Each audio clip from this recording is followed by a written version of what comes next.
तहजीब का शहर, नवाबों का शहर, लखनऊ शहर और एक जगह बेगम कोठी।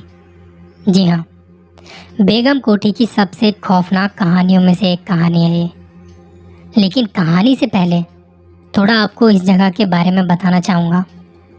कहते हैं कि शहर का मिजाज पहचानने के लिए वहाँ की इमारतें ही काफ़ी होती हैं, लेकिन अफसोस कि हम में से ज़्यादातर लोग इस बात को समझ नहीं पाते।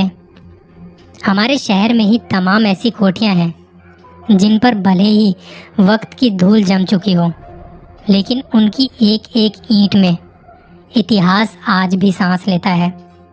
यह कोठी नवाब वाजिद अली शाह ने अपनी पहली बेगम आलम आरा के लिए सन 1947 से लेकर 1956 में बनवाई थी। आलम बाग में होने के कारण इसका नाम आलम बाग कोठी रख दिया गया। नवाब ने सन 1837 में जब निकाह किया तब बेगम आलम आरा की उम्र महज 15 बरस थी। यह कोठी लखोरी ईंटों के चूने से बनाई गई है। एक वक्त था जब ये 2 मंजिला कोठी अपनी भव्यता के लिए मशहूर थी, लेकिन बदकिस्मती से अब ये खंडर में तब्दील हो रही है। आज आप जिसे चंदर नगर गेट के नाम से जानते हैं, वो इसी कोठी का दरवाज़ा है, जिसे कभी शाही दरवाजे के नाम से जाना जाता था। दरवाजे के पास में ही बने हवादार कमरों में 24 घंटे द्वारपाल कोठी की निगरानी के लिए मुस्तैद रहा करते थे। वैसे क्या कभी आपने गौर किया है इस खूबसूरत दरवाजे की नक्काशी को? अगर नहीं तो अगली बार जब उधर से गुजरिएगा तो 2 पल रुक कर देखिएगा, तब शायद आपको यह एहसास हो कि इस नायाब कोठी के साथ हमने कैसा रिश्ता निभाया है। वैसे इस कोठी का नाम उस वक्त भी ध्यान में आता है जब बात भारत स्वतंत्रता की 1857 में हुई पहली लड़ाई की होती है। कहा जाता है कि जनरल हैवलॉक ने इस कोठी पर आक्रमण किया, जिससे ये कोठी बुरी तरह क्षतिग्रस्त हो गई। बाद में अंग्रेज़ों ने इस कोठी का इस्तेमाल सैनिकों के अस्पताल के रूप में कर दिया। यहाँ फांसी भी दी जाने लगी। इसी वजह से इसका नाम फांसी दरवाज़ा भी पड़ गया। एक जगह इतनी कहानियाँ और इतने सारे नाम, लेकिन आज एक हॉन्टेड इमारत के रूप में इसे जाना जाता है। अभी तक जो मैंने आपको जानकारी दी, ये कुछ महत्वपूर्ण बातें थी इस जगह को लेकर, लेकिन कहानी की शुरुआत अब होती है यहाँ से। दीपक और श्रुति नाम का एक कपल कॉलेज में साथ पढ़ाई कर रहे थे। वहीं पर उनकी दोस्ती हुई थी और धीरे धीरे दोस्ती नज़दीकियों में बढ़ती गई। इनका 4th सेमेस्टर चल रहा था, उसका आखिरी एग्ज़ाम था, तो इनका ऐसे ही घूमने का प्लान बनता है। दीपक अपनी बाइक से कॉलेज जाता था और उस दिन वो एक एक्स्ट्रा हेलमेट लेके गया हुआ था, क्योंकि घूमने जो जाना था। एग्ज़ाम ख़त्म हुआ, दोनों मिले और निकल पड़े उस बाइक पर।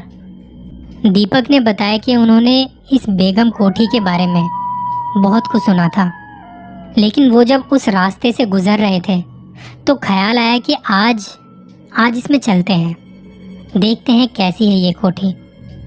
दीपक ने अपनी बाइक वहीं कहीं जगह देखकर खड़ी कर दी। दोनों चल पड़े अंदर की ओर। दीपक ने बताया कि उनकी कोई चेकिंग वेकिंग नहीं की गई थी वहाँ पे, और ना ही उन्हें कोई सिक्योरिटी गार्ड वहाँ पे दिखाई पड़ा। दोनों हाथ में हाथ डाल के वहाँ घूमने निकल पड़े। शाम का वक्त था और थोड़ी ठंडी ठंडी हवाएं चल रही थी। कभी अपनी बातें करते तो कभी सूरज ढलते हुए देखते, और करते करते टाइम का पता नहीं चला। अब 8 बजे के आसपास दीपक ने श्रुति को कहा कि घर में फ़ोन करके कह दो कि अभी तुम किसी अपने फ्रेंड के घर पर हो और थोड़ा टाइम लग जाएगा। दोनों ने अपने अपने घर पे इन्फॉर्म कर दिया। उन्हें अभी इस कोठी से जाने का मन नहीं कर रहा था। वैसे भी कोठी में कोई इतना आता जाता तो था नहीं, दिन में भी नहीं, रात को आने का तो कोई सवाल ही नहीं होता। दीपक ने श्रुति को अपनी ओर खींचा और श्रुति हाथ छुड़ा के भाग गई। इस कोठी में छोटे छोटे से कमरे बने हुए थे, तो श्रुति एक कमरे से दूसरे कमरे में भाग रही थी। दीपक उसे आवाज़ दे रहा था, अरे रुको, ऐसे मुझे अकेले मत छोड़ो। पहले तो श्रुति की आवाज़ आ रही थी। वो खिलखिला रही थी, मैं यहाँ हूँ, मुझे ढूंढो। लेकिन थोड़ी देर बाद ये मजाक गंभीर हो चला। अब श्रुति की कोई आवाज़ नहीं आ रही थी। दीपक उसे ढूंढ रहा था, आवाज़ दे रहा था, पर श्रुति की कोई आवाज़ नहीं। दीपक ने श्रुति को कॉल किया। उसके फ़ोन में रिंग हुई, लेकिन रिंग कहाँ हो रहा था फ़ोन, उसका कुछ भी पता नहीं। ना कोई फ़ोन उठा रहा था। कई बार फ़ोन लगाने के बाद थोड़ी देर में वो रिंगिंग होना भी बंद हो गया। दीपक घबराया हुआ उसे ढूंढने में लगा हुआ था। तभी उसे कुछ आवाज़ सुनाई दी, जैसे कोई एक कमरे से दूसरे कमरे की तरफ बहुत तेज़ी से भाग के गया हो। दीपक कुछ समझ नहीं पाया कि ये हुआ क्या। उसने अपनी गर्दन को हिलाया और श्रुति को ढूंढने लगा। दीपक कभी अंदर तो कभी बाहर उसे ढूंढ रहा था। रात के 9:30 बजे के आसपास वहाँ इतना सन्नाटा हो चुका था जैसे आधी रात हो चुकी हो। जब दीपक बाहर की तरफ आ रहा था तो उसे अंदर से घुंघरू की आवाज़ सुनाई पड़ी। उसने 2 मिनट ठहर कर सोचा कि श्रुति तो पायल पहन के आई नहीं थी। ये घुंघरू की आवाज़ कहाँ से आ रही है? कौन है? वो आवाज़ कभी लेफ़्ट से आ रही थी तो कभी राइट से आ रही थी, और उसके दिमाग में यही सब चल रहा था कि श्रुति कहाँ है। वो आवाज़ देता देता अंदर की तरफ आया और अंदर एकदम अंधेरा था। उसने मोबाइल की फ्लैश लाइट ऑन करी। लाइट जलते ही एक हवा का झोंका उससे टकराया और उसकी आंखों में धूल जाने की वजह से थोड़ी देर के लिए उसे दिखना बंद हुआ। जब वो अपनी आंखों को साफ करने की कोशिश कर रहा था तभी उसके कानों के पास से एक आवाज़ आई, दीपक, दीपक। उसने आंखें खोली तो वहाँ कोई नहीं था, और वो आवाज़ श्रुति की नहीं थी। चांदनी रात होने की वजह से उसे बाहर कुछ हल्का हल्का सा दिखाई पड़ रहा था। उसके बिल्कुल ठीक सामने जहाँ चांद की रोशनी पड़ रही थी वहाँ कोई खड़ा था।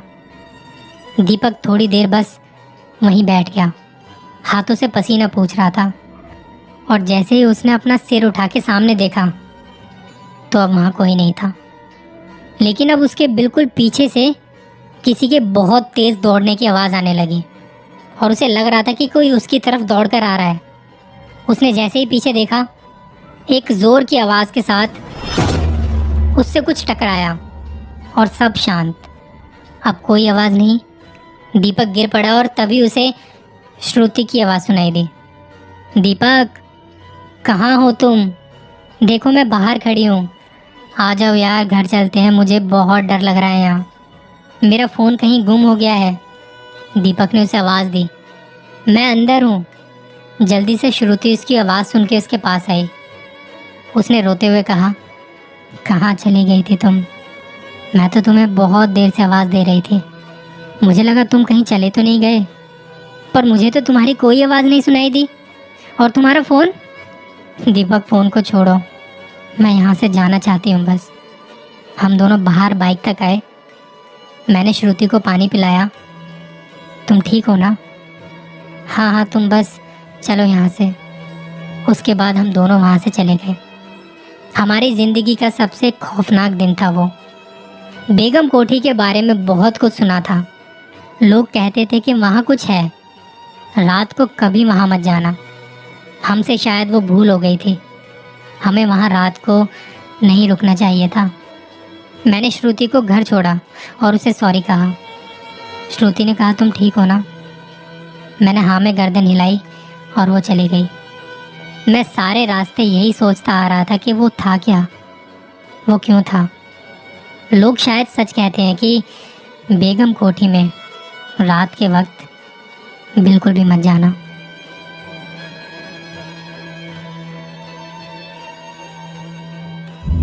इन दोनों का मानना है कि वो सड़क सच में हॉन्टेड है, और जब आप वहाँ से गुजरते हैं तो आपके साथ भी कुछ ना कुछ ऐसा ज़रूर हो जाता है जिसे आप शायद कभी नहीं भूल सकते। एक शख्स है जिन्होंने अपनी एक स्टोरी शेयर की थी इंस्टाग्राम पर, जिसके बारे में जब और ज़्यादा जानने की कोशिश की मैंने तो पता चला कि बेंगलोर में एक जगह है जिसका जिक्र इन्होंने अपनी इस स्टोरी में किया है। इन्होंने बताया कि बेंगलोर में एक रोड है जो हॉन्टेड माना जाता है। जब उन्होंने बताया कि मुझे लगा कि शायद इस रोड के बारे में मैं ऑलरेडी जानता हूँ, क्योंकि इंटरनेट पर बहुत कुछ भरा पड़ा है, ऐसी लोकेशंस के बारे में तो बहुत ज़्यादा भरा पड़ा है। लेकिन जब किसी के साथ खुद कुछ ऐसा होता है तो वो जो बताते हैं वो इंटरनेट की दुनिया से अलग और बिल्कुल सच होता है। वैसे मुझे इस सड़क के बारे में इतना कुछ नहीं पता था। ये जो उन्होंने बताया बात तब की है जब लॉकडाउन हटा था, ट्रैवल रिस्ट्रिक्शंस कम हुई थी, तो उन्होंने और उनकी वाइफ ने ये सोचा था कि दोनों एक ट्रिप पर निकलेंगे। ज़्यादा दूर नहीं, बस ऐसे ही फ्रेश फील करने के लिए कहीं जाएंगे, घूम के आएंगे। वो लोग बाहर जाएंगे और कुछ पल साथ बिताएंगे, क्योंकि काफ़ी टाइम से घर में बंद थे तो थोड़ा फ्रेश फील करने की ज़रूरत थी। तो अब प्लान बना उनका और वो निकल पड़े एक लोकेशन पर थोड़ा घूमने के लिए। थोड़ा घूमेंगे फिरेंगे और फिर वापस लौट आएंगे। और जब वो वापस आ रहे थे तो उन्हें रास्ता पता नहीं था। अब ऐसे में बस एक रास्ता जो बचता था वो है गूगल मैप। इस दुनिया में इतनी जगहें हैं, इतने सारे रास्ते हैं, इतना सब किसे याद रहता है। और वैसे भी गूगल मैप के ज़माने में कौन दिमाग में इतना बोझ लेके चले। असल में गूगल मैप हमारी ज़िंदगी का एक बहुत अहम हिस्सा बन गया है। हम चाहे ना चाहें हमें उसका सहारा लेना ही पड़ता है। पर कभी कभी तो उसका पता भी नहीं चलता कि वो कर क्या रहा है। वो शॉर्टकट दिखाने के चक्कर में आपको पहाड़ से खुदवा दें। पर अब हम इतना ज़्यादा उस पर डिपेंड हो चुके हैं ना कि उसके सहारे से ट्रिप्स प्लान हो जाते हैं। लेकिन हर बार गूगल मैप के साथ ट्रिप प्लान करना आसान नहीं होता। वैसे मेरा भी एक पर्सनल एक्सपीरियंस है, खैर उसके बारे में किसी दिन और बात करेंगे, नहीं तो कहानी के मुद्दे से भटक जाएंगे। तो ये जो कपल है इनके साथ भी कुछ ऐसा ही हुआ। तो जब ये वापस आ रहे थे, बेंगलोर की तरफ लौट रहे थे, तो इनको एक शॉर्टकट रास्ता मिला गूगल मैप पर। और ये रास्ता वही था जो हॉन्टेड माना जाता है। लेकिन इन्हें अभी तक पता नहीं था, इस रास्ते के बारे में कुछ भी पता नहीं था। और ये बस उस दिखाए गए रास्ते पर चले गए। रात का वक्त था, इनका घर वहाँ से मैप के हिसाब से 2 घंटे की दूरी पर था। तो सोचा कि जल्दी घर पहुँच के आराम करेंगे। अब जैसे जैसे मैप रास्ता दिखा रहा था वो चलते जा रहे थे, चलते जा रहे थे। मेन रोड को पीछे छोड़ते हुए वो रास्ता सन्नाटे की ओर बढ़ता गया। जैसे जैसे इस रास्ते पर बढ़ रहे थे तो वहाँ स्ट्रीट लाइट्स ख़त्म होती चली गई। आगे चल के वहाँ बिल्कुल अंधेरा था, बिल्कुल अंधेरा। चारों तरफ जंगल ही जंगल, सन्नाटा था पूरी तरह से, पूरी तरह से। अब जैसे जैसे आप ऐसे रास्ते में जाते हो तो कहीं ना कहीं मन में ख्याल आने लगता है। हालांकि इन्होंने बताया था कि इनकी गाड़ी अच्छी खासी गाड़ी थी, एक लग्जरी गाड़ी, टैंक फुल है, गाड़ी किसी भी रोड पे चलने को पूरी तरह से तैयार है। अब वो गाड़ी जा रही है धीरे धीरे धीरे धीरे। उसकी हेडलाइट्स भी काफ़ी दूर तक जा रही थी। तो कुछ और दूर जाने के बाद उन्हें वहाँ रास्ता ख़राब मिलना शुरू हुआ, क्योंकि ऐसे रास्ते ज़्यादा इस्तेमाल में नहीं होते, तो वहाँ मरम्मत का काम भी नहीं हो पाता। तो वो जो रोड था ना, वो ख़राब सा रोड था। वहाँ गाड़ी की स्पीड ज़्यादा नहीं थी, ख़राब रोड की वजह से। ये लोग जा रहे होते हैं और तभी अचानक से इनकी वाइफ को ऐसा लगता है, उन्हें ऐसा लगता है कि जब उनकी नज़र साइड वाले शीशे पर गई तो उन्हें ऐसा लगा कि इनके पीछे, गाड़ी के पीछे कोई औरत खड़ी है। ये देख एकदम से वो चिल्लाती हैं और इनके पति गाड़ी के ब्रेक लगाते हैं और पूछते हैं कि क्या हुआ। तो उनकी वाइफ बताती है कि पीछे एक औरत खड़ी है। और वो पीछे देखते हैं, वहाँ कोई नहीं होता। और इनकी वाइफ को ऐसा लगा था कि वहाँ पर कोई खड़ा था, ज़रूर कोई था वहाँ पे। बीवी को इतना डरा हुआ देख के उन्होंने कहा कि देखो, तुम्हारा वहम होगा, या शायद कोई होगा जो सड़क के एक पार से दूसरी पार जा रहा होगा। शायद तुम्हें ऐसा कुछ दिख गया हो सकता है। फिक्र मत करो, कुछ नहीं होगा, मैं हूँ ना, तुम आराम से बैठी रहो। अभी घर पहुंचने वाले हैं।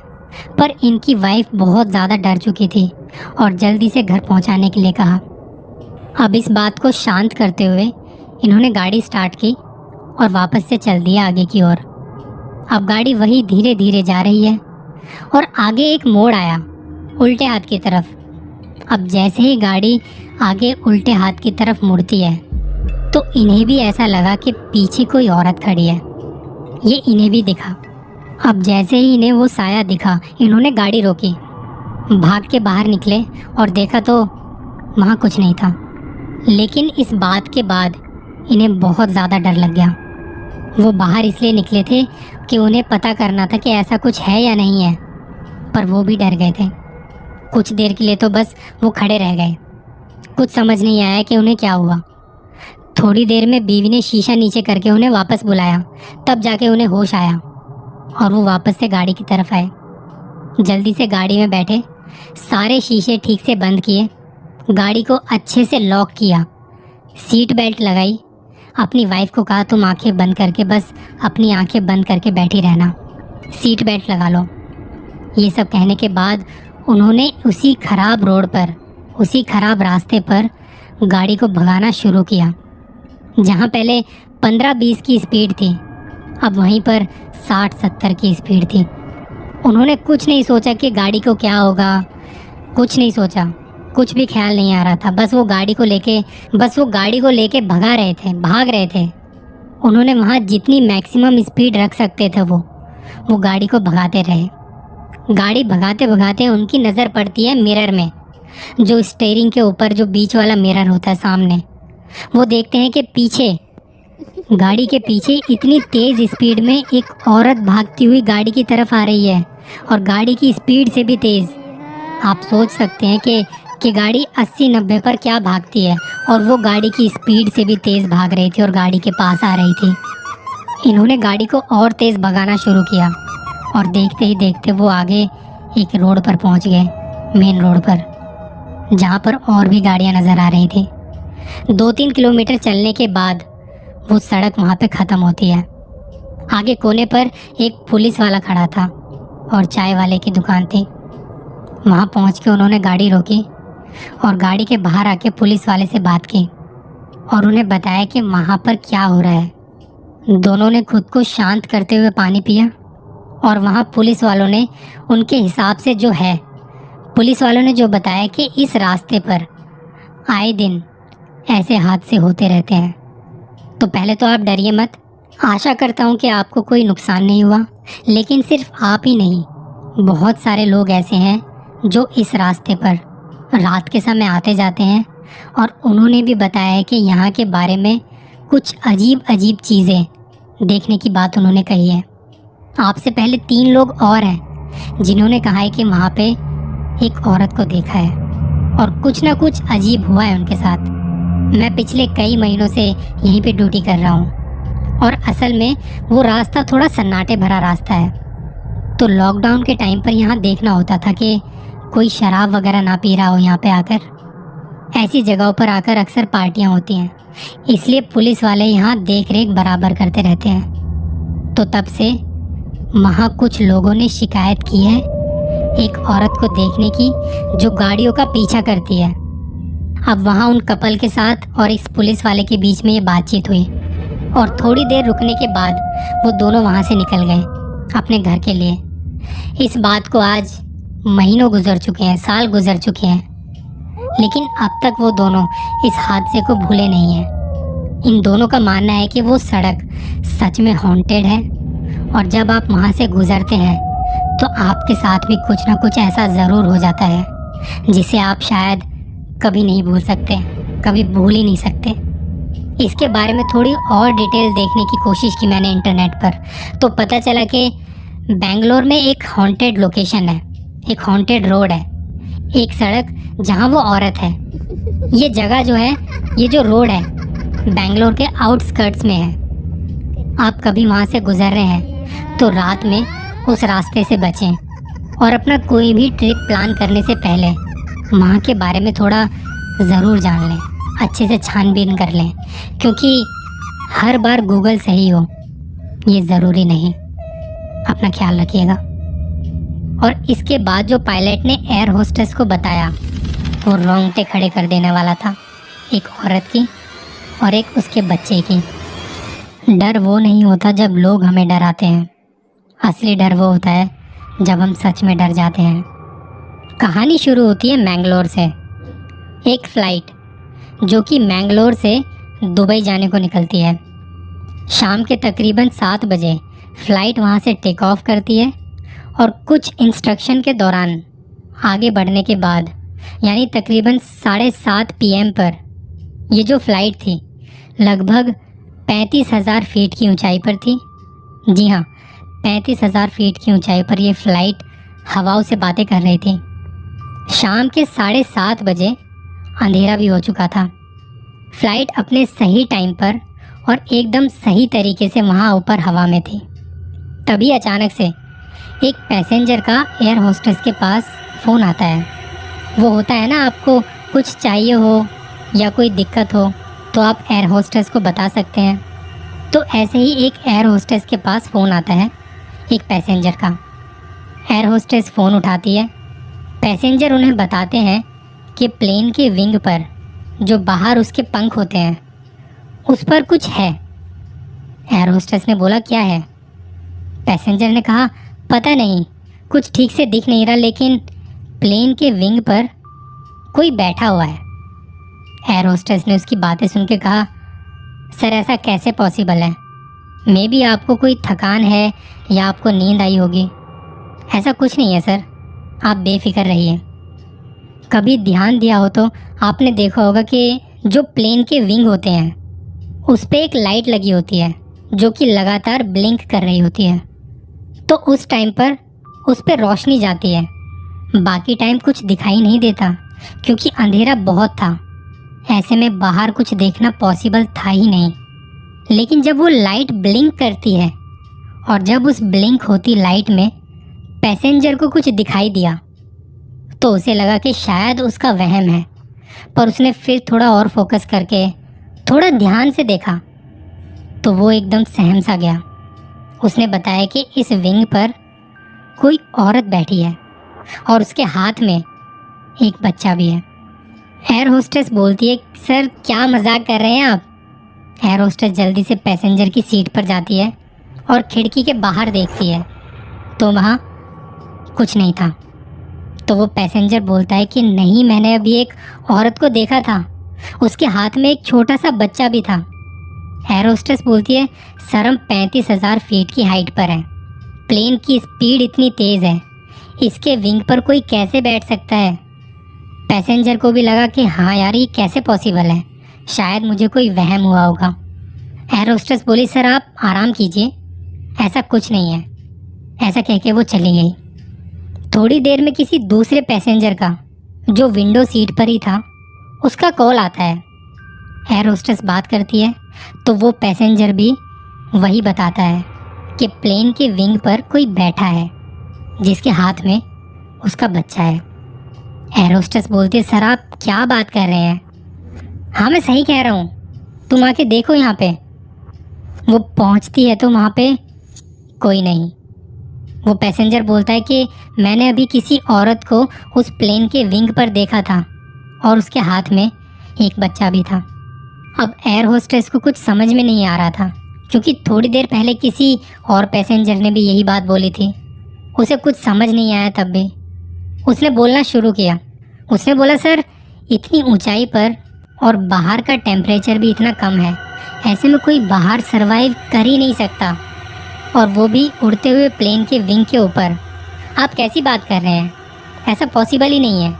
प्लीज़ आप बैठ जाइए, नहीं तो और लोग भी परेशान होंगे। खैर अब इस बात पर आगे क्या बोलता वो पैसेंजर, किसी के पास कोई सबूत नहीं था। ठीक है, फ़्लाइट वापस से लैंड करती है। लैंड करने के बाद जब फ़्लाइट खाली हो गई तो हमेशा की तरह हर बार का रूटीन होता है, वहाँ साफ़ सफाई और इंस्पेक्शन किया जाता है।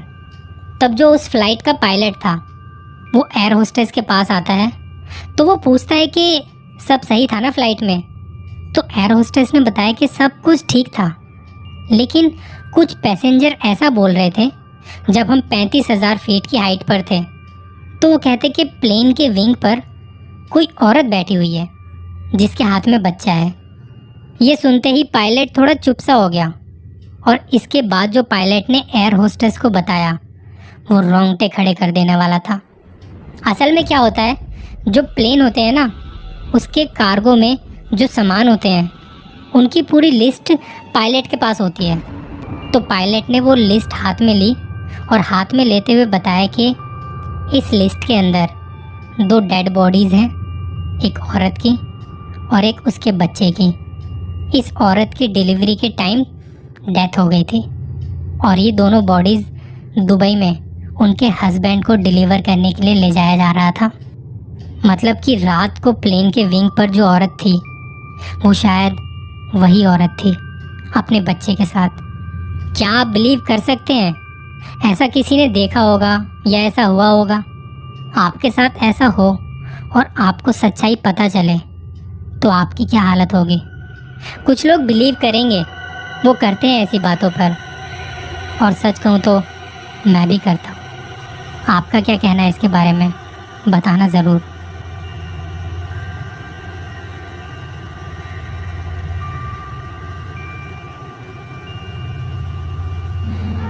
देहरादून एक बहुत ही खूबसूरत लोकेशन। मसूरी एक बहुत ही फेमस टूरिस्ट लोकेशन जहाँ टूरिस्ट भर भर के आते हैं, भर भर के। 2-3 दिन की छुट्टी मिलती है तो यही होता है कि चलो मसूरी घूम के आते हैं।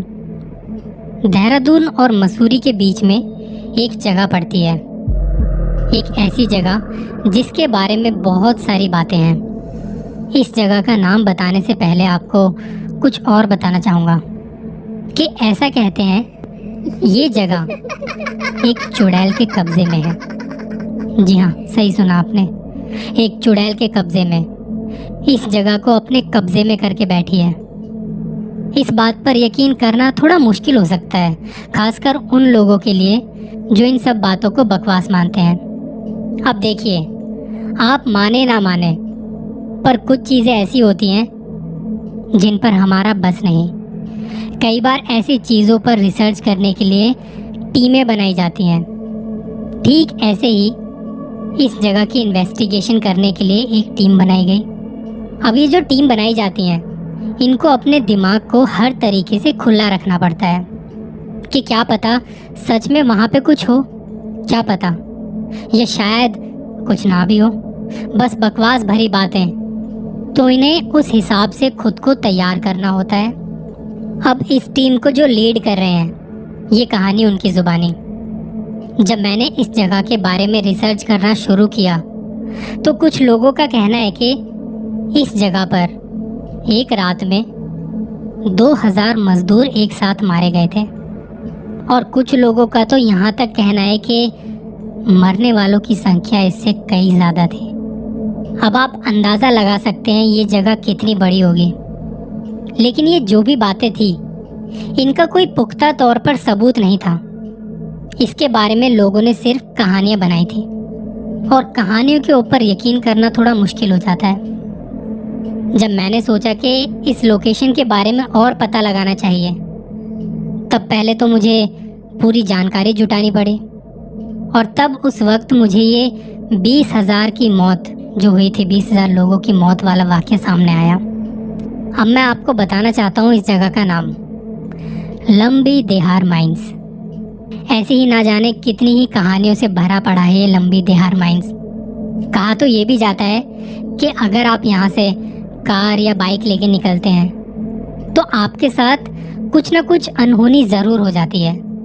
यहाँ के लोकल लोगों का तो यही कहना है कि इस जगह पर रात को जो होगा सो होगा।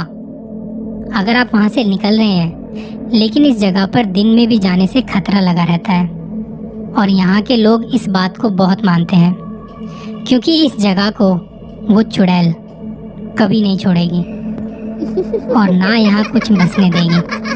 अब सवाल ये था कि क्या वाकई में वो सारी कहानियाँ सच हैं? क्या वाकई में वो जो पहाड़ी है जहाँ लंबी देहार माइंस है वो उस चुड़ैल के कब्जे में है? और ऐसे ही कई सवाल हमारी टीम के दिमाग में घूम रहे थे। लेकिन अब वक्त आ चुका था उस जगह पर जाकर इन्वेस्टिगेशन करने का। मैंने अपनी टीम को कहा, जो तैयारी करनी है कर लो, सुबह होते ही हम वहाँ के लिए निकलेंगे। 6 लोगों की टीम थी हमारी। देहरादून से मसूरी की तरफ जाते वक्त एक सकरा सा रास्ता निकलता है जो आपको एक पहाड़ी की तरफ लेके जाता है, और उसी पहाड़ी के ऊपर है ये लंबी दिहार माइंस। ऊपर से देखने में ये जगह बड़ी मामूली सी लगती है। मेन एंट्री पर एक चेक पोस्ट बना हुआ है जो अब खंडर बन चुका है, और वहीं से रास्ता है उस माइंस की तरफ। अंदर जाते हैं तो देखते हैं कि वहाँ खुदाई का काम चल रहा है। ये जगह एक लाइम स्टोन माइंस हुआ करती थी। ऐसी बहुत सारी कहानी है इस माइंस के बारे में। मुझे याद है शाम के वक्त मेरी टीम वहाँ पहुँची। हम ट्रैवलर से गए थे और वहाँ गाड़ी पार्क करने के बाद आपको 200 मीटर के आसपास पैदल चलना पड़ता है वहाँ मेन चेक पोस्ट तक पहुँचने के लिए। 6 बजे के आसपास और अंधेरा भी होने को था। ठंड का वक्त था और देहरादून मसूरी में ठंड बहुत होती है, और ठंड की हवाओं में एक अलग सी शांति होती है। इन सब बातों के बीचों बीच मेरी पूरी टीम धीरे धीरे माइंस की तरफ बढ़ रही थी। रास्ते में बिखरे हुए छोटे छोटे कंकड़ हमें चुभ से रहे थे। हम जैसे ही वहाँ माइंस के चेक पोस्ट तक पहुँचे, और जो पहली चीज़ हमने देखी, और सच कहूँ तो हमें भी यकीन नहीं था कि हमारा यहाँ पे स्वागत ऐसा होगा, इतनी जल्दी शुरुआत होगी। वहाँ पहुँच के देखा कि हमारा स्वागत चेक पोस्ट के बाहर 2 कौवे मरे पड़े थे, और उन्हें देखकर लग रहा था कि इन्हें मरे हुए ज़्यादा देर नहीं हुई है। तब हमें लगा कि शायद ठंड की वजह से मर गए होंगे।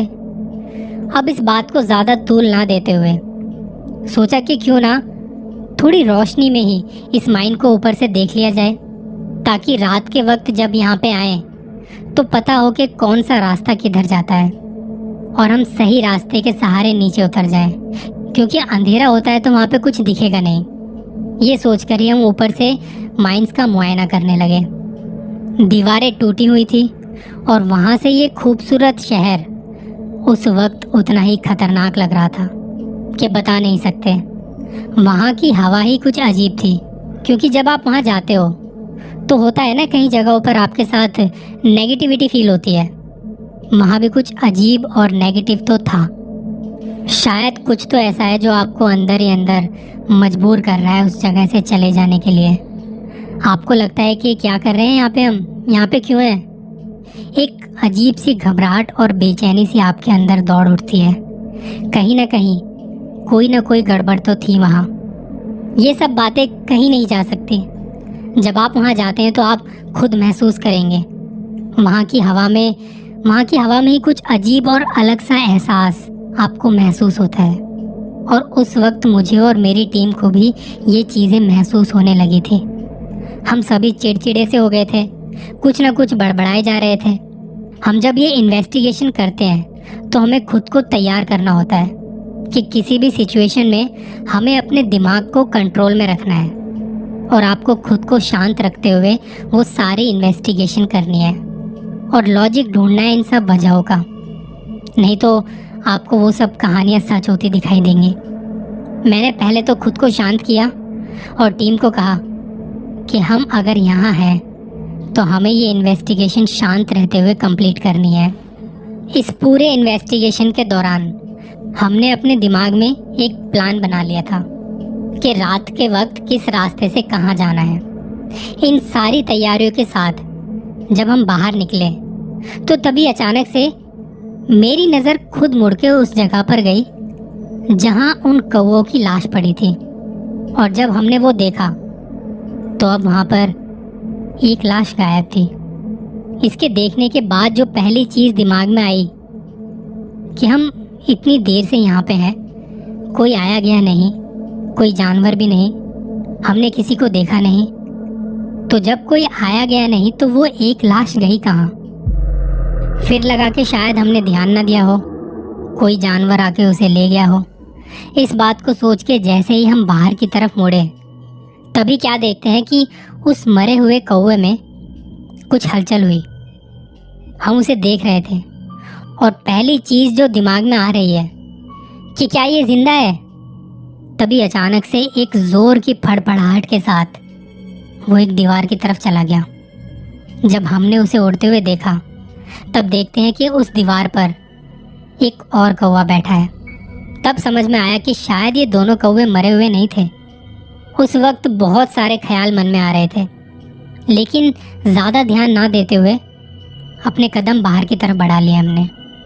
हम बाहर गए, अपनी गाड़ी में बैठे, वहाँ से निकले और सोच रहे हैं कि कुछ जानवर मरने की एक्टिंग करते हैं, लेकिन कौवे या कोई और पक्षी मरने की एक्टिंग नहीं करते।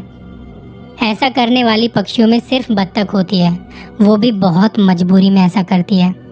मैंने तभी अपना फ़ोन निकाला और इंटरनेट पर देखना शुरू किया कि क्या कभी ऐसा कोई हादसा हुआ है किसी कौवे के साथ जिन्होंने कभी मरने की एक्टिंग की हो, या और कोई पक्षी। और तब मैं क्या देखता हूँ कि ऐसा कोई भी एक इंसिडेंट नहीं था। मैं ये भी नहीं कह सकता कि वो कौवे ज़मीन पर सो रहे थे। कभी आपने देखा है किसी कौवे को ज़मीन पर सोते हुए और कोई वहाँ से गुजर रहा है तो वो ना उड़े हों? उन्हें तो बिना देखे आभास हो जाता है कि कोई आ रहा है उनके पास, वो फट से उड़ जाते हैं। मुझे समझ नहीं आ रहा था कि क्या हो रहा है। क्या ये हमारे लिए एक सिग्नल था, मेरी टीम के लिए एक मैसेज था कि तुम यहाँ से चले जाओ, या कुछ और? इन सब बातों को सोच के मेरे मन में कई ख्याल आ रहे थे कि ये इन्वेस्टिगेशन नहीं करनी चाहिए, शायद ये एक सिग्नल है हमें वहाँ रोकने का। मैंने अपनी पूरी टीम से इस बारे में बात की तो उन्होंने कहा कि सर, ये काम तो करना ही है और तैयारी थोड़ी और तगड़ी करनी होगी हमें।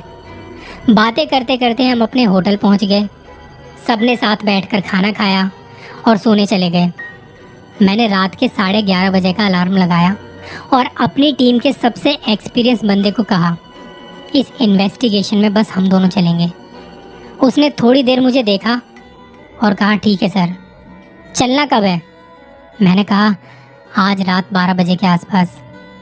हमारे होटल से लंबी दिहार माइंस करीब 30 मिनट की दूरी पर थी। हम दोनों अलार्म लगा के साथ में ही सो गए थे। 11:30 बजे अलार्म बजा और हम दोनों उठ गए। हम अपनी तैयारी कर रहे थे, जो जो मशीनें चाहिए थी, इक्विपमेंट चाहिए थे, वो बैग में रख रहे थे और दिमाग में वो कौवों वाली बात हमारे घूम रही थी। मेरा मन कह रहा था कि क्या हमें वहाँ जाना चाहिए इस वक्त, या आराम से सोते हैं यार, कल देख लेंगे। क्योंकि मुझे उन कौवों वाली बात के बाद ना इस जगह के बारे में जानने की दिलचस्पी और बढ़ गई थी। क्या करें, काम ही ऐसा है ना।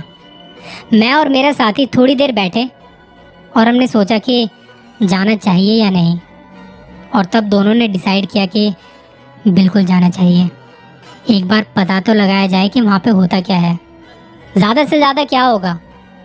वैसे भी जब हम इस काम को चुनते हैं तो हमारी जान का खतरा तो लगातार बना रहता है, पर क्या है ना, हमें ट्रेन किया जाता है इस तरीके से कि एक बार कदम बढ़ा लिए तो पीछे नहीं हटना।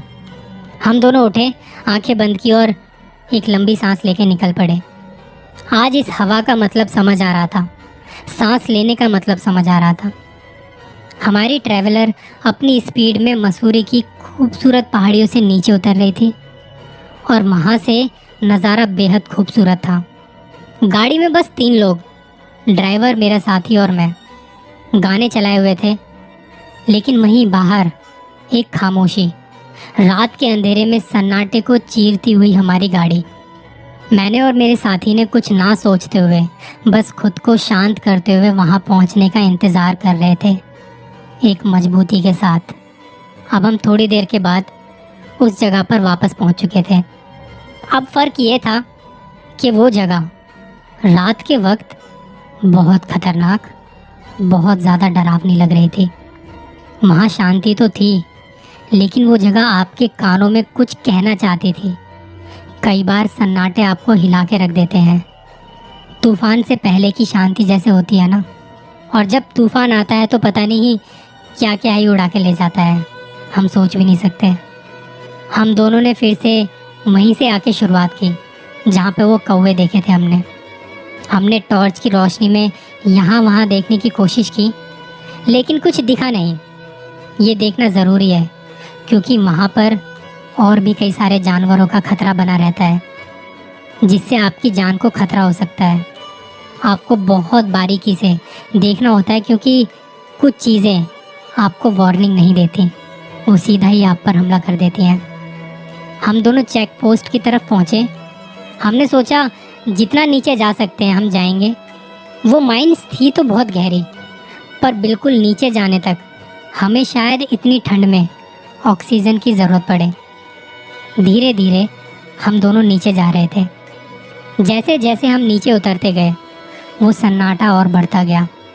अंधेरा इतना गहराता गया कि ऐसे में दिमाग का हड़बड़ा जाना बहुत मामूली है।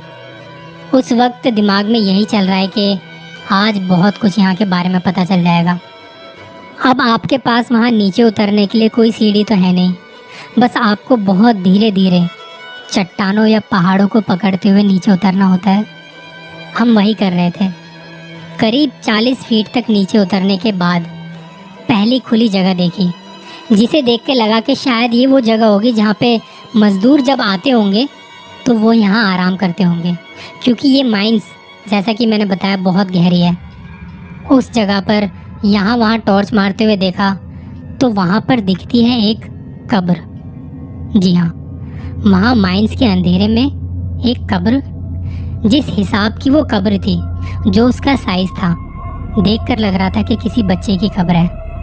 आप एक माइंस के अंदर है और उसके थोड़ा नीचे जाके आपको एक कब्र दिखती है, वो भी एक बच्चे की कब्र।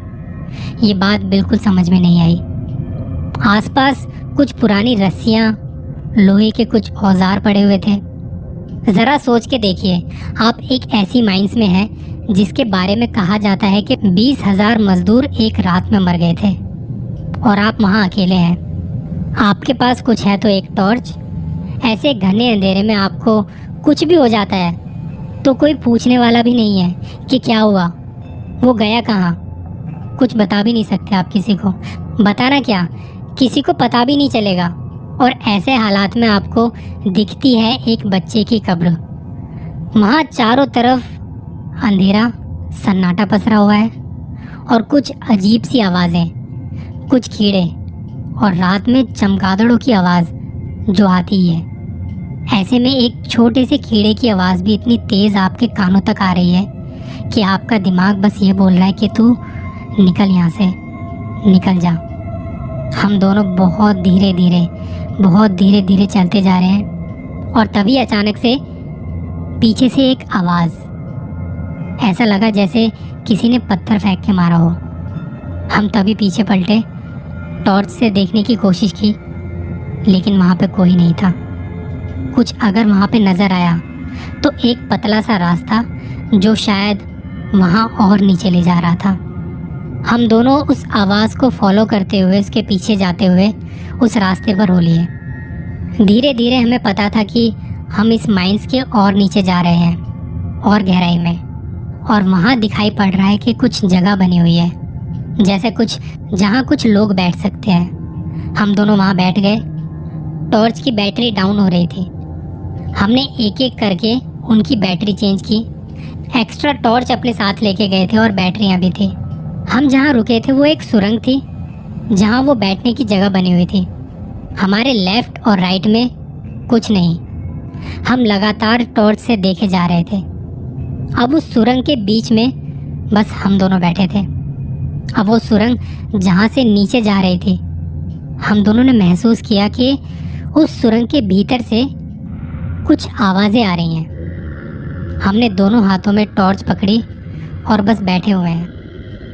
धीरे धीरे वो आवाज़ आपके पास आ रही है, मानो कोई दौड़ता हुआ आपके पास आ रहा है। कुछ तो है जो बहुत तेज़ है और आपके पास आ रहा है, कुछ तो है।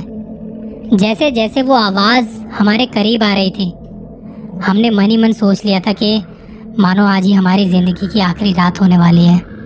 और कुछ देर के बाद एक ज़ोर की आवाज़ के साथ वो आवाज़ गायब हो गई। शायद हम उसके बारे में एक्सप्लेन नहीं कर सकते कि वो आवाज़ किस चीज़ की थी, वो आवाज़ क्या थी। जैसे आपने 3D आवाज़ सुनी होगी ना, कभी आपके लेफ़्ट से आती है, कभी राइट से, मानो कोई तेज़ हवा का झोंका बस तुम तक पहुंचने को है। हम दोनों ने कभी लेफ़्ट देखा तो कभी राइट। हम लगातार सोच रहे थे कि भाई ये सब क्या हो रहा है। अब मैंने एक टॉर्च अपनी कमर में बांध ली और एक टॉर्च को हाथ में पकड़ लिया। दूसरा हाथ मेरा फ्री था। दोनों ने सेम यही किया हुआ था। और अब वहाँ कोई भी आवाज़ आप तक नहीं थी। कोई भी मतलब कोई भी। आप बस बैठे बैठे लंबी लंबी सांसें ले रहे हैं कि अब क्या होगा, अब क्या होगा। और तभी अचानक से हमारे सामने एक परछाई आती है। जी हाँ, ये सब कुछ बहुत तेज़ी में हुआ। समझ नहीं आया कि वो परछाई किस चीज़ की थी। बहुत तेज़, सब कुछ बहुत तेज़ी में हुआ। जब हम टॉर्च से यहाँ वहाँ देख रहे थे तभी एकदम से उस टॉर्च की रोशनी में कुछ तो हुआ। ऐसा लग रहा था कि हमसे कुछ दूरी पर कोई है। हम दोनों ने एक दूसरे को देखा। पसीना आ रहा था वहाँ इतनी ठंड में भी हमें। और हम दोनों ने वहाँ कुछ देखा, यकीनन देखा। और ये सब कुछ डरा देने वाला था, बेहद भयानक। यकीनन वहाँ कोई हॉन्टिंग थी। हम दोनों बस खड़े के खड़े रह गए अपनी जगह पर। और मेरी कमर पे बंधी टॉर्च एकदम से नीचे गिरी तो हमने एक दूसरे को देखा। मैंने वो टॉर्च उठाई, वापस से कमर में बांधी। हम दोनों को एकदम से होश आया। तब हमने बिना कुछ सोचे समझे बस बाहर की तरफ निकलना शुरू किया। हम उस सुरंग के बाहर निकले। वहाँ बच्चे की कब्र जो थी, वहाँ बहुत बड़ा सा एरिया था। तो हम वहाँ बैठे, एक लंबी और गहरी सांस ली, पानी पिया। हम दोनों को वहाँ सांस लेने में बहुत दिक्कत हो रही थी। इससे पहले जब हम वहाँ अंदर गए थे तब ऐसा नहीं था। अचानक से हमें पता नहीं हमारे साथ कुछ तो हो रहा था। हम दोनों को लगा कि बाहर जाना बहुत ज़रूरी है, वरना हमारा दम यूं ही घुटता जाएगा। ऐसा लग रहा था जैसे किसी ने गला दबा दिया हो और तू बस इस जगह से बाहर निकल। हमने ज़्यादा ना कुछ सोचते हुए बाहर निकलना ठीक समझा। उस चेक पोस्ट तक आए। वहाँ जाके एक दीवार के सहारे से बैठे और लंबी लंबी सांसें लेने लगे। खुद को शांत किया। उस वक्त वो ऑक्सीजन, वो हवा इतनी ज़रूरी थी हमारे लिए, नहीं तो शायद हम बचते नहीं। मैंने अपनी घड़ी में टाइम देखा तो सुबह के 5 बजने को थे और अभी थोड़ी देर पहले ही तो तकरीबन 2:30 बजे के आसपास उस बच्चे की कब्र के पास थे हम दोनों। इतनी जल्दी टाइम कैसे बीत गया, हमें ज़रा भी अंदाज़ा नहीं था कि हमने उस माइंस में इतने घंटे बिता दिए। कब कब में सुबह हो गई पता नहीं चला। हम दोनों ने एक दूसरे को देखा और कहा कि ये जो भी एनर्जी है वो अब हमें यहाँ पे और बर्दाश्त नहीं कर पाएगी, तो अभी यहाँ से निकल जाना ही ठीक रहेगा हमारे लिए। फिर कभी किसी और दिन आएंगे अपने आगे की कार्रवाई के लिए और तैयारी के साथ। हम अपनी ट्रैवलर में बैठ गए। ड्राइवर सोया हुआ था, उसे उठाया और वहाँ से निकल पड़े अपने होटल की तरफ। हमें लगा कि वहाँ जो कुछ भी था वो हमें अंदर नहीं देना आना चाहता था, ना ही वो हमें इन्वेस्टिगेट करने देना चाहता था। कोई पैरानॉर्मल शक्ति ज़रूर थी वहाँ। लंबी देहार माइंस, मसूरी की खूबसूरत वादियों के बीच एक ऐसी जगह जहाँ आप कभी जाएं तो ग्रुप्स में जाएं, रात में बिल्कुल ना जाएं और अकेले तो बिल्कुल भी ना जाएं। कुछ खूबसूरत जगहों के साथ ऐसी सच्चाइयाँ जुड़ी होती हैं जिनके बारे में कभी भी पता लगाया नहीं जा सकता, कभी भी नहीं। अगर आपका कोई दिल दुखाए तो आपके मन में एक ना एक बार तो ज़रूर आता होगा कि इससे बदला लेकर रहूँगा। और ऐसा लगभग हर किसी के साथ होता है। पर क्या हो अगर आप उस सामने वाले इंसान से बदला लें और उसके बाद आपको अपने ही किए पर पछतावा होने लगे। कहानी की शुरुआत करने से पहले मैं ये ज़रूर कहना चाहूँगा कि ये सब बिल्कुल भी ना करें जो अब मैं आपको इस कहानी में बताने वाला हूँ। मेरा नाम सुशील सिंह है। बचपन से ही शर्मीला और खुद में खोया रहने वाला लड़का रहा हूँ। अपने शर्मीले स्वभाव की वजह से कभी मेरे दोस्त नहीं बने। अपने अकेलेपन से मुझे प्यार हो चला था, पर मेरी यही आदत मुझे इतनी भारी पड़ जाएगी ये तो मैंने सपने में भी नहीं सोचा था। 12वीं क्लास के बीच का समय था और छुट्टियां चल रही थी। अकेले बोर होने की वजह से मैंने टाइम पास के लिए कुछ विद्याओं की किताबें पढ़नी शुरू कर दी। कुछ तंत्र विद्या। उन किताबों में बहुत सारे मंत्र लिखे थे। वशीकरण करना, किसी को बुखार चढ़ाना, उल्टियाँ कराना, लोगों के बीच झगड़े कराना, ऐसे कई टोटके करने के मंत्र उन किताबों में बताए गए थे। पहले तो मुझे विश्वास नहीं हुआ कि ऐसा भी हो सकता है क्या, पर मैंने फिर खुद पर ही एक आध मंत्रों का प्रयोग किया। तब मुझे एहसास हुआ कि ये तो वाकई में असरदार है, ये काम करता है। मैं दिन में 8-8 घंटों तक भूत प्रेत, पिशाच, डायन, काली विद्या, मैली विद्या से जुड़ी किताबें पढ़ने लगा। 2 महीने की छुट्टियां मैंने इसी काम में बिता दी और मेरे स्कूल का 3rd सेमेस्टर शुरू हो गया।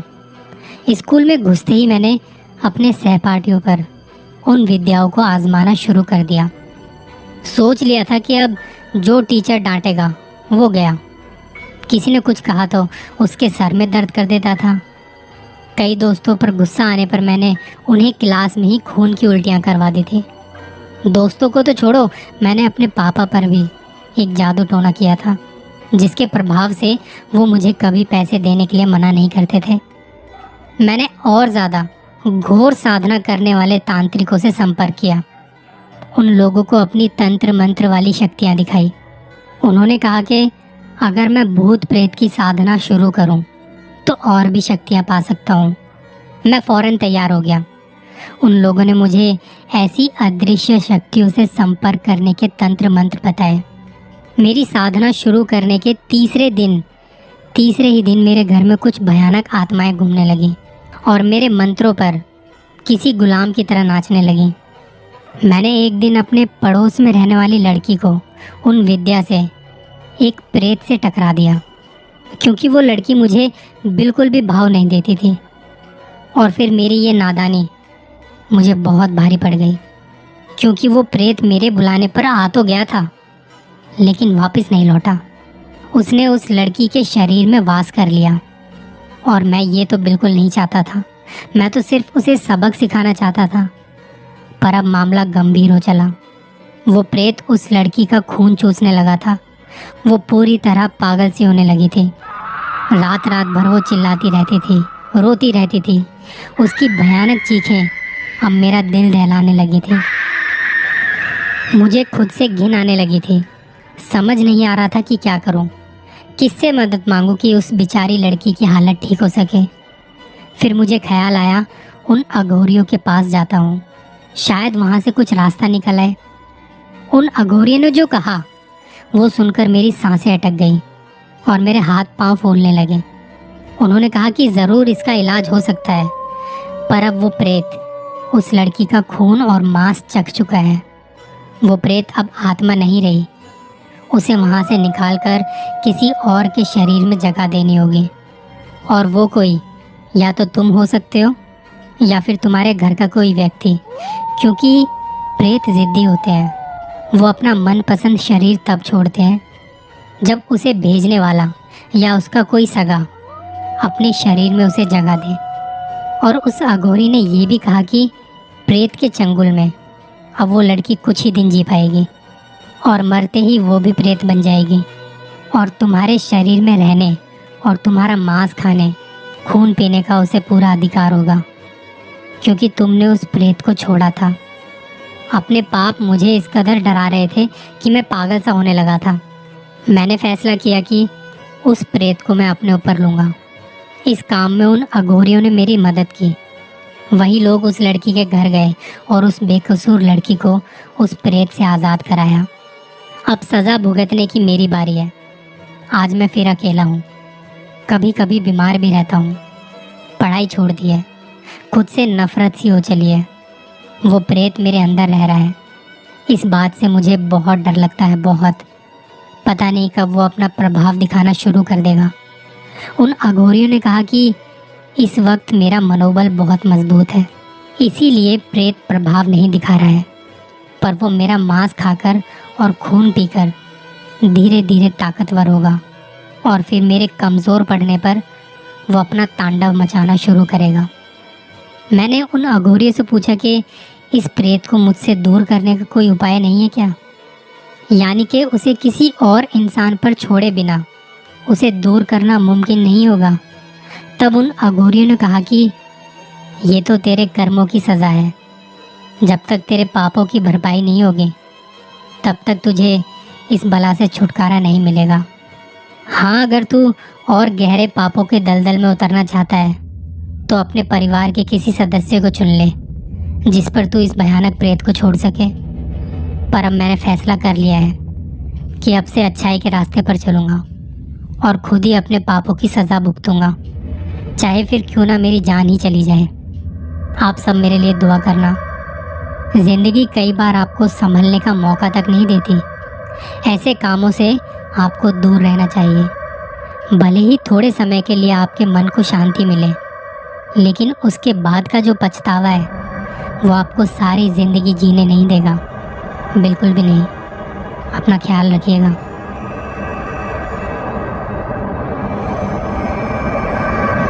बचपन से ही ख्वाहिश थी बड़े बंगले में रहने की। मेरी ये ख्वाहिश तब पूरी हुई जब मेरे पति को ऑफिस की तरफ से एक बड़ा सा बंगला किराए पे मिला। बंगला क्या था, एक बड़ी सी हवेली थी जिसमें कई कमरे थे।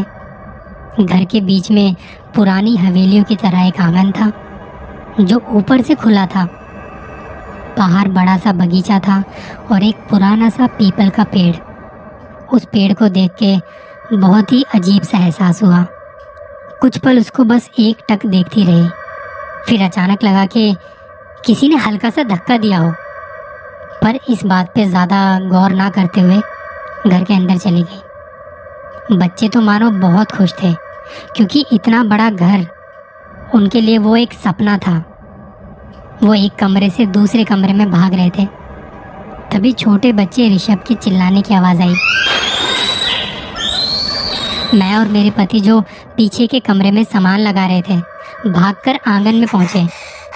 ऋषभ दर्द से कराह रहा था। मैंने उसे डांटना शुरू कर दिया बिना कुछ पूछे। वो रोते हुए बोला, मेरी गलती नहीं थी, अचानक किसी ने मुझे धक्का दिया और मैं गिर पड़ा। उसकी बात सुनकर मेरे होश उड़ गए क्योंकि ऐसा ही धक्का मुझे ऊपर छत पर महसूस हुआ था। मैंने आंगन में चारों तरफ नज़रें दौड़ाई पर ऐसा कुछ अजीब नहीं लगा मुझे। अचानक से मेरे ऊपर एक कबूतर की बीट गिरी। मैंने गर्दन उठाकर ऊपर देखा तो हैरान रह गई। वो पीपल का पेड़ जो बाहर के बगीचे में था उसका आधे से ज़्यादा हिस्सा आंगन से साफ दिखाई दे रहा था। उसके पत्ते हवा में तेज़ हिल रहे थे। ना जाने क्यों उस पेड़ को देखते ही मेरे रोंगटे खड़े हो जाते थे। रात को अपने मन का डर मैंने अपने पति को बताया। वो पहले तो हंस पड़े, फिर थोड़ा गंभीर होकर बोले, देखो तुम्हारी ही जिद थी, इस वजह से हमें इस बंगले में रहना पड़ रहा है। इसलिए इस वहम को दिमाग से निकाल दो और अपने सपने को खुलकर जियो। फिर शायद दोबारा हमें ऐसे घर में रहने का मौका ना मिले। कह तो ठीक रहे थे वो। मैंने अपने आप को समझाते हुए सोचा कि शायद मैं ही ज़्यादा सोच रही हूँ। मैं अगले दिन घर की साफ़ सफाई में जुट गई। हैरानी की बात ये थी कि मेरे ज़्यादा पैसे देने पर भी मुझे कोई काम वाली वहाँ पे मिल नहीं रही थी। मुझे घर के सारे काम अकेले ही करने पड़ रहे थे। झाड़ू लगाते लगाते मैं थक जाती थी तो एक दिन स्टूल पर बैठ गई और आराम कर रही थी कि अचानक मेरी नज़र एक छोटे से दरवाजे पर पड़ी। उस पर एक बड़ा सा ताला लगा था। पता नहीं क्यों मन सा हुआ उस कमरे में जाने का। मुझे याद आया कि जिसने हमें ये घर दिलाया था उसने एक चाबी का पुराना सा गुच्छा हमें दिया था। मैं तुरंत उस गुच्छे को ढूंढ कर लाई और कमरे का ताला खोल दिया। अंदर का नज़ारा काफ़ी कबाड़ सा था। कमरे में बत्ती नहीं थी, पर क्योंकि दिन का समय था तो कमरे में दो बड़े बड़े रोशनदान से काफ़ी रोशनी अंदर आ रही थी। मैंने चारों तरफ नज़रें दौड़ाई। जगह जगह मकड़ी के जाले लगे हुए थे। कमरे में हर जगह धूल ही धूल थी। ऐसा लग रहा था कि इस कमरे को साफ किए तो सदियां बीत गई हों। मैं खांसते हुए अंदर की ओर गई, धीमे धीमे कदमों से। कमरे में पुराना कबाड़ इकट्ठा कर रखा था, पर जब मैंने सब चीज़ों को गौर से देखा तो हैरान रह गई। वो संदूक, कुर्सी, मेज़, मटके सब बहुत पुराने ज़माने के लग रहे थे। उन पर की गई कलाकारी 16वीं या 17वीं शताब्दी की लग रही थी, किसी राजा महाराजा के समय की। तभी मेरी नज़र एक अजीब से दिखने वाले ड्रेसिंग टेबल पर जाकर रुकी। उसका शीशा आधा टूटा था, फिर भी मेरी पूरी शक्ल उसमें दिख रही थी। मैं घबरा गई। मुझे पता नहीं चला, मैं उसकी तरफ आकर्षित होती चली गई। जैसे ही उसके पास पहुंच के उसको खोलने की कोशिश की, वो हिलने लगा। मेरे मुंह से चीख निकल पड़ी, पर मेरे चीखने की आवाज़ नहीं सुनाई दी। इससे पहले कि मैं कुछ करती, वो ड्रेसिंग टेबल मेरे ऊपर गिर गया। मैंने बहुत कोशिश की उसको उठाने की और ख़ुद को निकालने की, पर ऐसा लगा मानो कोई उस पर और ज़्यादा दबाव डाल रहा था। मैं बेहोश होने लगी थी। मुझे पता नहीं लगा, पर किसी ने मेरा हाथ पकड़कर खींचा। जब होश आया तो मैं अपने बिस्तर पर थी और मेरे पति, बच्चे और डॉक्टर मेरे पास खड़े थे। कुछ समझ नहीं आया कि क्या हुआ। मैं हैरानी से उन्हें देख रही थी। तभी मेरा बड़ा बेटा बोला, मम्मी आप उस कमरे में बेहोश पड़े थे, मैं आपको खींचकर बाहर लाया। मेरे पति ने मुझ पर चिल्लाते हुए बोला, वो टेबल थोड़ा सा और ऊपर गिरता तो रीढ़ की हड्डी टूट जाती। तुम भी ना मंजू, हद करती हो, इतनी भी क्या साफ सफाई करनी है तुम्हें। तभी डॉक्टर बोले, शुक्र है ज़्यादा चोट नहीं आई, हल्का सा फ्रैक्चर है, ठीक हो जाएगा जल्दी। रात को मैंने अपने पति को सारी आप बीती बताई। मुझे ना इस घर में डर लगने लगा है, ये मैंने उनसे कहा। सब तुम्हारा वहम है, ऐसा कुछ नहीं है, सो जाओ, सब ठीक हो जाएगा, उन्होंने बड़े प्यार से कहा। मेरे पति अपने ऑफिस के चपड़ासी की बहन को घर ले आए। मंजू ये तुम्हारे साथ काम में हाथ बटाएगी और यहीं रहेगी, रोज़ आना जाना नहीं करना पड़ेगा। मैंने उसे उसका कमरा दिखाया और उस दिन का सारा काम समझाकर अपने कमरे में वापस आई। शुक्रिया, आपको मेरी इतनी फिक्र है, ये कह के मैं अपने पति के गले लग गई। तभी मैंने खिड़की के बाहर एक साया देखा। मैं भागकर वहाँ गई। पर्दा हटाया तो वहाँ पे कुछ नहीं था, शायद वहम ही था, ये सोचकर अपने दिल को मना लिया। कुछ दिन थोड़े सुकून से बीते। फिर एक दिन हमारी बाई आंगन में बंधी तार पर कपड़े डाल रही थी कि अचानक उसके चीखने की आवाज़ आई। मैं भागकर वहाँ पहुँची तो देखा वो फर्श पर गिरी हुई है और जिस लोहे के डंडों पर तार बांधे थे हम कपड़े सुखाते थे, वो उस पर पड़े हुए हैं। अरे लता, ये कैसे हुआ? ये डंडे तो मजबूत हैं, ये तुझ पर कैसे गिर गए? मैंने बहुत ही हैरानी से पूछा। फिर मैं किसी तरह उसको उठाकर बिस्तर तक लाई और अपने पति को ऑफिस में फ़ोन कर बताया। मेम साहब, यकीन मानिए मेरी कोई गलती नहीं है, मैं तो आराम से कपड़े सुखा रही थी कि मेरी नज़र ऊपर पीपल पर पड़ी। बस उसे देखती रही थी कि अचानक मुझ पे गिर पड़े। वो दर्द से कर्राती हुई बोली। मेरा थोड़ा दिमाग घूमा। जब भी हम में से किसी को चोट पहुंचती है, तब वहाँ पीपल के पेड़ पर वो साया दिखा है। उस दिन उस कमरे में भी पीपल के पेड़ का साया साफ दिख रहा था। मेरा शरीर कांप उठा। कहीं कोई पिशाच तो निवास नहीं करता इस पेड़ पर, जो नहीं चाहता कि हम यहाँ पे रहें, इसलिए हमें चोट पहुँचाकर हमें यहाँ से निकालना चाहता है। अब मैं बहुत डरी और सहमी सी रहने लगी। ज़रा सी हार्ट होने पर मेरी रूह कांप जाती। मैंने अपने इस डर और पीपल के पेड़ से जुड़ी सभी घटनाओं को अपने पति को बताया। चलो कुछ सोचते हैं, मेरे पति ने मुझे ये आश्वासन दिया। कुछ दिन बीत गए। मुझे फिर सारा काम खुद ही करना पड़ रहा था क्योंकि लता को गहरी चोट आई थी। वो गांव चली गई। एक दिन मेरे पति अपने साथ एक आदमी को लाए। उन्होंने उसको पीपल का पेड़ दिखाते हुए कहा, ये पेड़ है, इसकी जितनी छटनी कर सकते हो कर दो। जब मैंने ये सुना तो भागकर वहाँ पहुँची। ये क्या कह रहे हो आप? पीपल का पेड़ की भी कोई छटाई करता है क्या? मैंने गुस्से में कहा। मंजू, ये सब पुरानी दकियानूसी सोच है। पेड़ चाहे कोई भी हो, उसकी छटनी तो ज़रूरी है, करनी ज़रूरी होती है। और फिर इसकी छटनी से इसकी छाया घर के हर कोने में पड़ेगी, तुम भी सुकून से रहोगी। चलो भैया जल्दी करो, उन्होंने कहा। वो आदमी पीपल के पेड़ की तरफ जैसे बढ़ा, बहुत तेज़ हवाएं चलने लगी। देखते ही देखते वहाँ पे तूफान का सा माहौल हो गया। तभी एक बड़ी सी टहनी पेड़ से गिरी और एक बहुत तेज़ आवाज़ आई। मैंने अपनी आंखें बंद कर ली। 2 मिनट बाद जब आंखें खोली तो सब कुछ शांत हो गया। मैं जैसे ही आगे बढ़ी तो सामने जो देखा, मेरे पैरों तले ज़मीन खिसक गई। मेरे पति ज़मीन पर गिरे हुए थे और पेड़ की ये विशाल काय टहनी उनके ऊपर गिरी हुई थी और वो दर्द से चीख रहे थे। मैंने घबराकर रौनक को आवाज़ लगाई। उसकी मदद से हमने उस टहनी को जैसे तैसे हटाया और उन्हें अंदर लेके गए। डॉक्टर के आने पर एम्बुलेंस बुलाई और हॉस्पिटल पहुंचे।